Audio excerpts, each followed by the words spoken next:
بسم اللہ الرحمن الرحیم۔ السلام علیکم۔ امید کہ آپ سب خیریت سے ہوں گے۔ یہ میرے سامنے کتاب القراءۃ الرشیدہ ہے، الجزء الاول۔ میں اس کا ترجمہ کرنے جا رہا ہوں شروع سے۔ دیکھیے پہلا جو شعر ہے اس کا ترجمہ ہم پہلے دیکھتے ہیں۔ تو سب سے پہلے کیا دکھ رہا ہے آپ کو؟ المذیاع، اس کا معنی کیا ہوتا ہے؟ ریڈیو۔ یہ ریڈیو آپ کو دکھ بھی رہا ہے اس کے نیچے۔ اب دیکھیے آگے ہم شعر کا ترجمہ کرتے ہیں۔ دیکھیے، ہوا فی الحیات مرفہ و منعم و معلم ینبیک ما لا تعلم۔ یہ یعنی ریڈیو زندگی میں خوشگوار اور راحت بخش ہے۔ مرفہ آرام پہنچانے والا ہے، خوشگوار ہے، و منعم اور راحت بخش ہے، و معلم اور ایسا معلم ہے، ایسا استاد ہے، ینبیک ما لا تعلم جو تمہیں خبر دیتا ہے، بتلاتا ہے جو تم نہیں جانتے ہو۔ یطوی بک دنیا، یطوی بک دنیا، وہ تمہارے لیے دنیا کو کیا کر دیتا ہے؟ تواتوی لپیٹنا، یعنی وہ تمہارے لیے دنیا کو لپیٹتا ہے، لپیٹ دیتا ہے۔ وَإِنَّكَ هَاهُنَا، حالانکہ تم یہیں ہوتے ہو، یہیں رہتے ہو، لم تنتقل، تم منتقل نہیں ہوئے، گویا کہ تم یہیں تھے، منتقل نہیں ہوئے۔ اور ریڈیو نے کیا کیا؟ تمہارے سامنے دنیا کی ساری خبروں کو لا کے رکھ دیا ہے، گویا کہ دنیا کو لپیٹ دیا۔ فَكَأَنَّ رَأْسَكَ يَحْلُمُ، گویا کہ تمہارا سر خواب دیکھ رہا ہے۔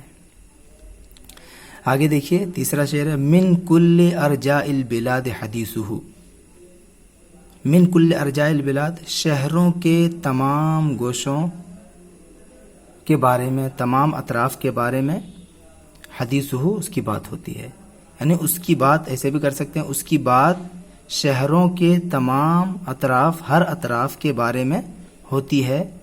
وَبِكُلِّ أَلْسِنَةِ الْوَرَىٰ يَتَكَلَّمُ، اور مخلوقات کے ہر زبان میں، بِكُلِّ أَلْسِنَةِ الْوَرَىٰ، اور مخلوق کی ہر زبان میں، يَتَكَلَّمُ وہ کیا کرتا ہے؟ تکلم کرتا ہے، بات کرتا ہے۔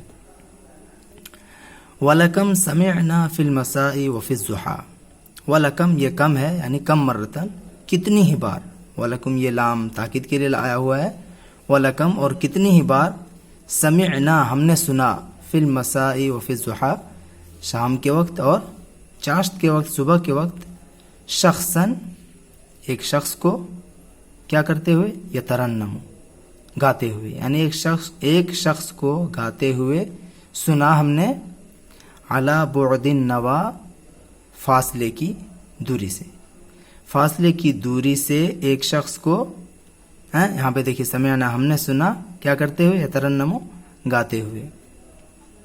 آگے دیکھیے، عجباً لمعجزۃ العلوم وفضلها، فیا عجباً ہے، یعنی عجباً تو تعجب ہے، لمعجزۃ العلوم وفضلها سائنس کے معجزات اور اس کے فضیلت پر۔